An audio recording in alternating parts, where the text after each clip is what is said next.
السلام علیکم، بسم اللہ الرحمن الرحیم۔ میں کعبہ کے سامنے کھڑی دعا مانگ رہی تھی۔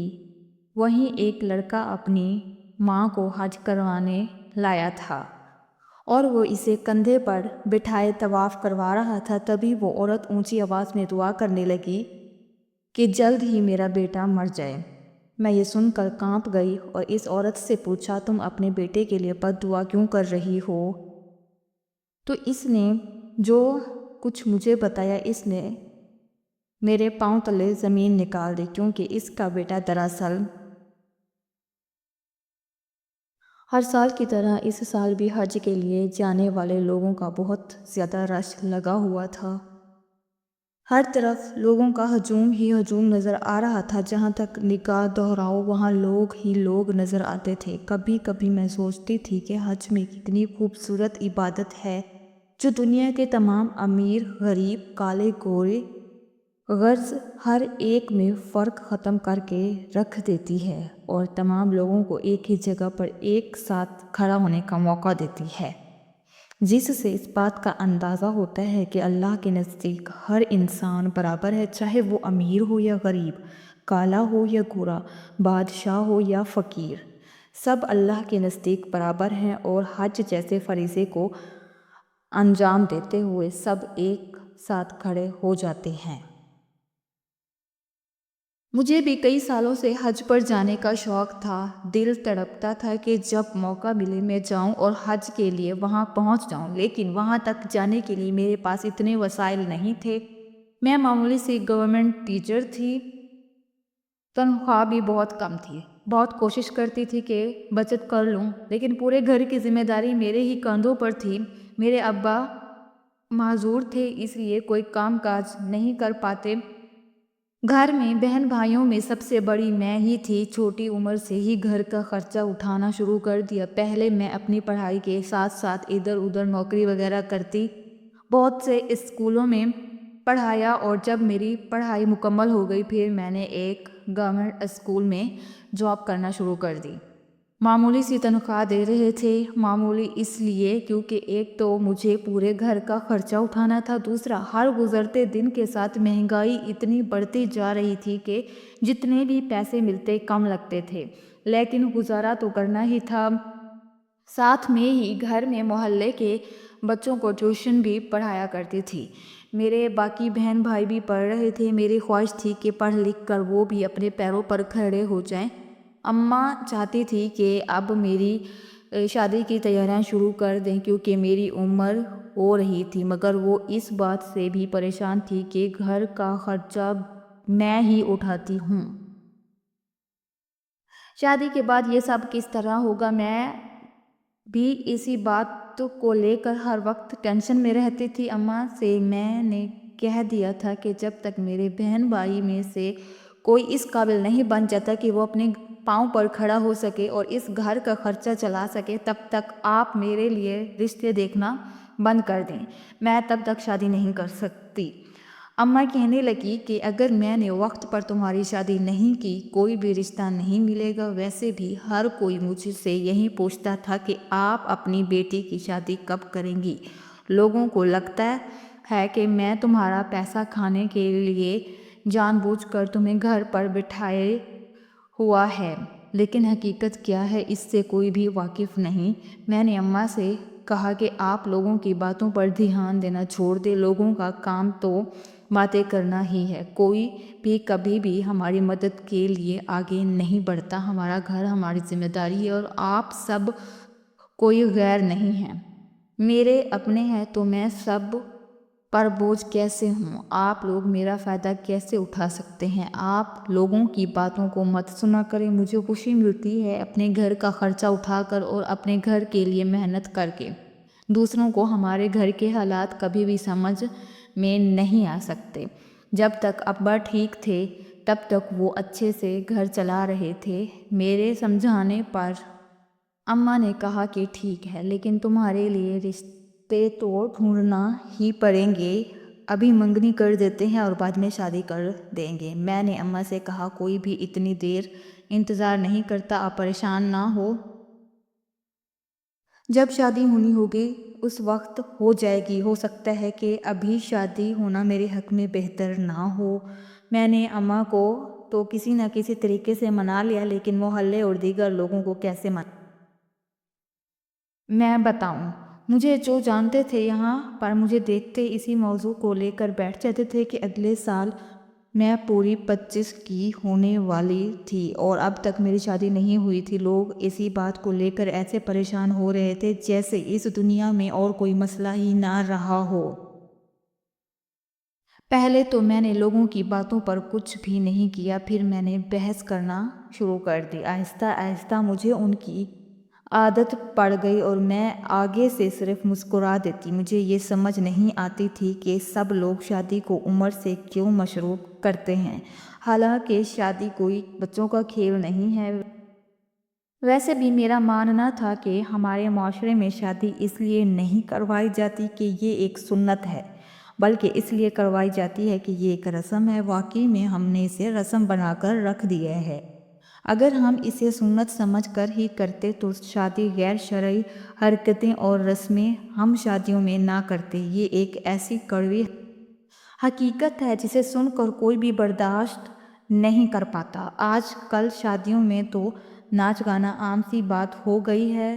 لگتا ہی نہیں کہ ہم مسلمان ہیں اور شادی ہمارے دین میں ایک سنت ہے۔ لوگوں کے دوہرے معیار دیکھ دیکھ کر تو میرا دل ہی ڈوب گیا تھا۔ اس لیے میں کسی سے زیادہ بات چیت بھی نہیں کرتی تھی اور نہ ہی اپنے گھر کے مسائل وغیرہ کسی سے شیئر کرتی تھی۔ جو بھی بات ہوتی تھی اپنے تک رکھتی تھی اور اپنے ہر مسئلے کو خود ہی حل کرنے کی کوشش کرتی تھی۔ باقی سب کو تو میری زندگی میں ٹھیک ہی چل رہا تھا، لیکن اماں کی پریشانی وہی کی وہی تھی۔ اب بھی وہ مجھے کہتی تھی کہ کم سے کم منگنی ہی کر لو، پھر شادی کر لینا، مگر میں منع کر دیتی تھی۔ میرا سارا دھیان اپنے بہن بھائیوں کے مستقبل کو بہتر بنانے پر تھا۔ لیکن پھر ایک دن اماں نے مجھے اپنے پاس بٹھایا اور کہا، دیکھو بیٹا، میں تمہارے لیے اب رشتے ڈھونڈنا شروع کر رہی ہوں، اب تم مجھے مزید انکار نہیں کر سکتی۔ یہ کہہ کر انہوں نے رشتے کروانے والی کو فون کیا اور اس سے کہا کہ اب میری بیٹی کے لیے رشتہ ڈھونڈنا شروع کر دو۔ بہت سے رشتے دیکھنے کے بعد اماں کو ایک رشتہ سمجھ میں آیا تو اماں نے انہیں ہمارے گھر پر بلایا۔ وہ اکیلا آدمی تھا، اس کے ماں باپ نہیں تھے، اکیلا ہی رہتا تھا اور اب شادی کے لیے لڑکی ڈھونڈ رہا تھا۔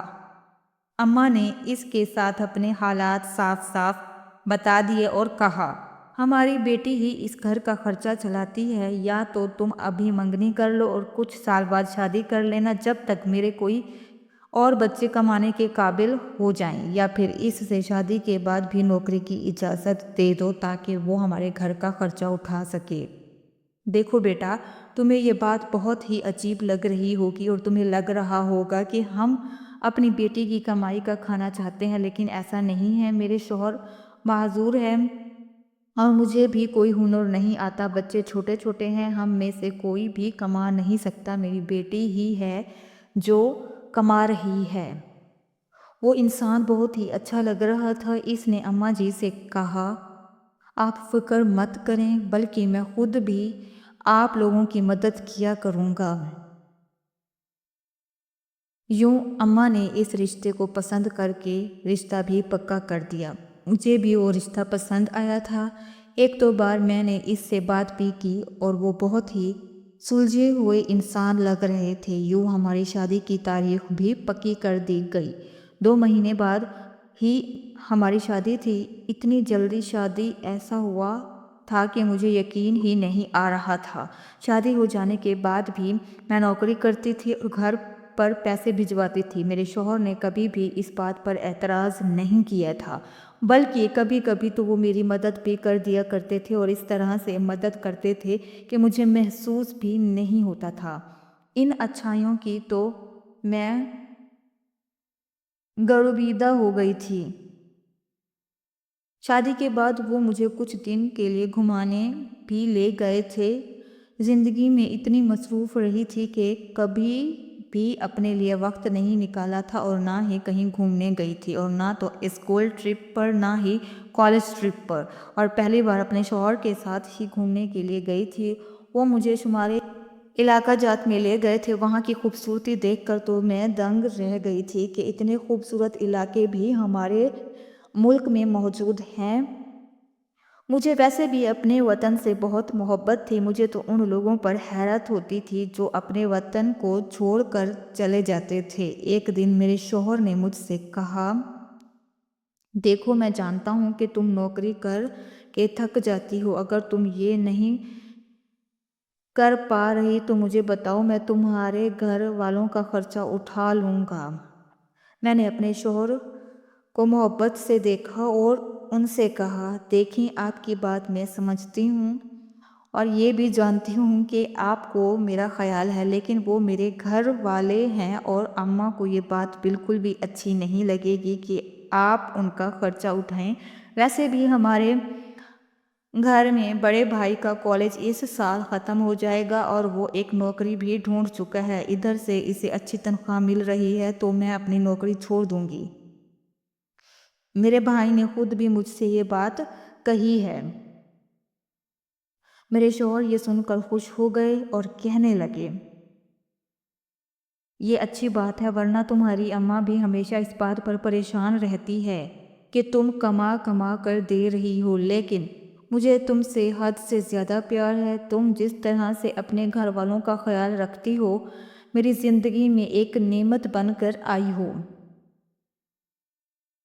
پھر کچھ عرصے بعد جب میرے بھائی نے نوکری کرنا شروع کر دی اور مجھے تسلی ہو گئی کہ گھر کا خرچہ آرام سے چل سکتا ہے، تو میں نے اپنی نوکری چھوڑ دی۔ اب میں پورا وقت گھر پر رہتی تھی اور گھر کے کام کاج کرتی تھی۔ مجھے بہت سی کتابیں پڑھنے کا شوق تھا۔ اپنے اس شوق کو پورا کرنے کے لیے میں نے بہت سی کتابیں خریدی اور فارغ وقت میں بیٹھ کر پڑھنے لگ گئی۔ ان کتابوں سے مجھے بہت کچھ سیکھنے کو ملتا تھا۔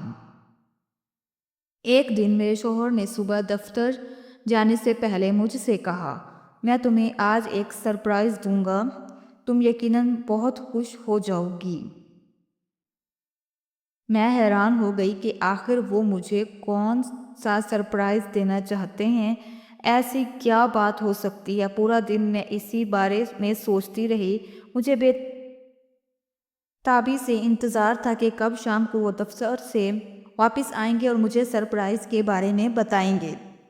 جب شام ہوئی تو میرے شوہر واپس آئے۔ میں فوراً ان کے پاس آئی، انہیں پانی وغیرہ دیا، پھر ان سے پوچھا، آپ نے مجھ سے کہا تھا کہ آپ مجھے کوئی سرپرائز دیں گے، آپ بتائیں نا وہ کون سا سرپرائز ہے۔ میں پورا دن اسی بارے میں سوچتی رہی ہوں۔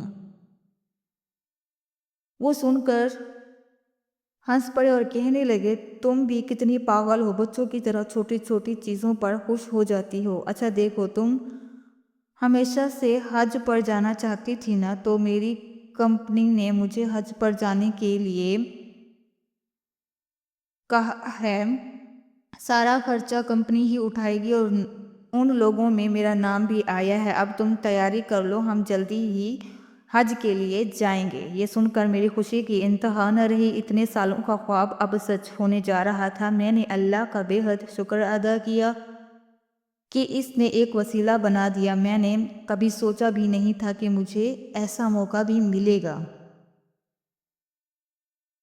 میں اور میرے شوہر ہم دونوں ہی بہت زیادہ خوش تھے اور بار بار اللہ کا شکر ادا کر رہے تھے کہ اس نے ہمیں ایسی سعادت سے نوازا۔ میں نے جلدی تیاری کرنا شروع کر دی، اماں کو بھی فون کر کے خوشخبری دے دی، وہ بھی یہ سن کر خوش ہوئی اور دعائیں دینے لگی۔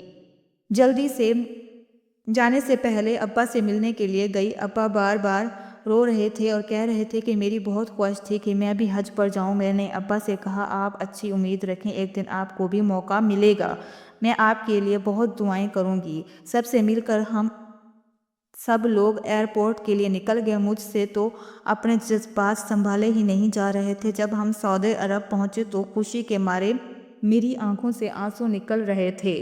ہم ایک اچھے سے ہوٹل میں رکے تھے اور جب میں نے پہلی بار خانہ کعبہ کی طرف نگاہ کی تو میرے جذبات بالکل ہی الگ ہو گئے تھے۔ میں صرف سوچا کرتی تھی کہ خانہ کعبہ جاؤں گی اور آج اپنی آنکھوں کے سامنے خانہ کعبہ کو دیکھ پا رہی ہوں۔ اس مقدس جگہ پر کھڑے ہو کر میں نے دل میں بہت دعائیں کر رہی تھی، میرے ہونٹوں سے الفاظ نہیں نکل رہے تھے۔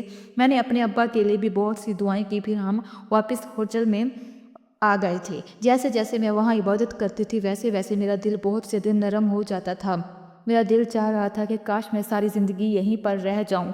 میں جانتی تھی کہ یہ دن میری زندگی کے سب سے یادگار دن بننے والے تھے۔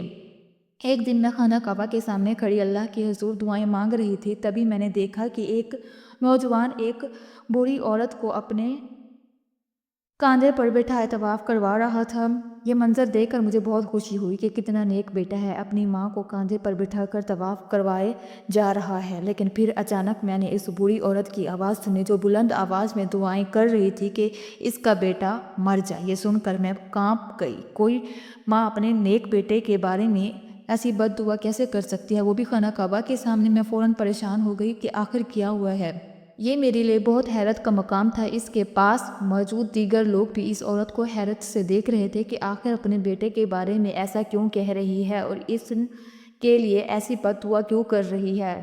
لیکن میں نے دیکھا کہ اس نوجوان کو ان سب سے کوئی فرق نہیں پڑ رہا تھا، وہ بس خاموشی سے اپنی ماں کو کاندھے پر بٹھائے طواف کروا رہا تھا۔ میں اپنے شوہر کے ساتھ واپس ہوٹل میں گئی اور سارا واقعہ بتایا۔ میرے شوہر نے کہا، نہ جانے ایسی کیا بات ہوگی جو وہ ایسی دعا کر رہی تھی، یہ سن کر بہت ہی تعجب کی بات ہے۔ پھر پوری رات اسی بارے میں سوچتی رہی۔ اگلے دن دوبارہ مجھے خانہ کعبہ میں وہی عورت بیٹھی نظر آئی۔ آج پھر وہ دعا کر رہی تھی کہ مجھے لگا وہ اپنے بیٹے کی موت کی دعا کر رہی ہوگی۔ میں نے سوچا کہ کیوں نہ آج جا کر اس عورت سے پوچھوں کہ آخر وہ اپنے بیٹے کے لیے ایسی دعا کیوں کر رہی تھی۔ تبھی میں اس کے قریب چلی گئی اور اس سے کہنے لگی، ماں جی کیا میں آپ سے کچھ بات کر سکتی ہوں؟ وہ بولی، ہاں بیٹا بولو، کیا بات ہے؟ میں نے کہا، کل میں نے آپ کو دیکھا تھا، آپ کا بیٹا آپ کو کاندھے پر بٹھائے طواف کروا رہا تھا اور آپ اسی کے کاندھے پر بیٹھ کر بد دعا دے رہی تھی کہ میرا بیٹا مر جائے۔ ایسا کیوں؟ آخر آپ کے بیٹے نے ایسا کیا کیا ہے جو آپ کے منہ سے اپنے بیٹے کے لیے بد دعا نکل رہی تھی؟ میری بات سن کر اس عورت کی آنکھوں سے آنسو آ گئے اور کہنے لگی، بیٹی میں نے بہت ہی مجبور ہو کر یہ دعا کی تھی، یہ بد دعا نہیں بلکہ دعا تھی۔ میں جانتی تھی کہ سب لوگ حیران ہو رہے ہوں گے، میں اپنے بیٹے کے لیے ایسی دعا کیوں کر رہی تھی؟ کوئی ماں ایسی دعا کر بھی سکتی ہے کیا؟ لیکن میرا بیٹا بہت زیادہ تکلیف میں ہے، اس کی حالت اتنی خراب ہے کہ میں تمہیں بتا بھی نہیں سکتی۔ دراصل میں پاکستان سے تعلق رکھتی ہوں اور چھوٹے سے گاؤں میں رہتی ہوں۔ ہماری کافی بڑی زمینیں ہیں اور روپے پیسے کی کوئی کمی نہیں ہے۔ میرے دو ہی بیٹے ہیں، بڑا بیٹا جو آج مجھے اپنے کاندھوں پر بٹھائے طواف کروا رہا تھا، دوسرا بیٹا جسے میں بہت لاڈ اور پیار سے پالا تھا۔ ایک دن گاؤں میں کھیلتے کھیلتے وہ گر گیا اور اسے چوٹ لگ گئی، خون زیادہ بہہ رہا تھا تو اسے ہسپتال لے گئے۔ ڈاکٹر نے پٹی کی، وہ جلد ٹھیک ہو جائے گا، لیکن زخم ٹھیک نہیں ہوا۔ مسلسل علاج کے باوجود کوئی فرق نظر نہیں آ رہا تھا۔ میرا بیٹا جو ہنستا کھیلتا بھاگتا دوڑتا تھا، اچانک بستر سے لگ گیا۔ اچھے سے اچھے ڈاکٹر کو دکھایا لیکن کسی کو بیماری کی سمجھ نہیں آئی۔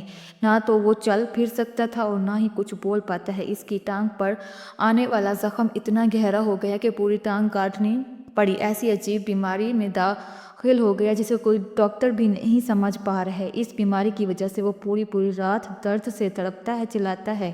اس کے علاج کا کوئی فائدہ نہیں۔ میرا بیٹا اتنی تکلیف میں ہے اور میں اس کی تڑپ کو دیکھ کر بے بس محسوس کرنے لگی ہوں۔ میرا دل پھٹنے کو آتا ہے تو میں اللہ سے دعا کرتی ہوں کہ میری جان لے اور اسے بخش دے، اسے صحت یابی عطا کر دے، لیکن اب تک وہ ٹھیک نہیں ہوا۔ اسی دوران میرے شوہر کی بھی وفات ہو گئی۔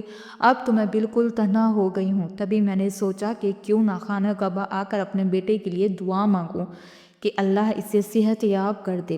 میں جب یہاں آئی اور اس کے لیے دعا مانگی تو اسی رات مجھے گاؤں سے ملازم کا فون آیا کہ وہ بہت زیادہ تکلیف میں ہے، اتنا تڑپ رہا ہے کہ اس سے بہتر اسے موت لگ رہی ہو۔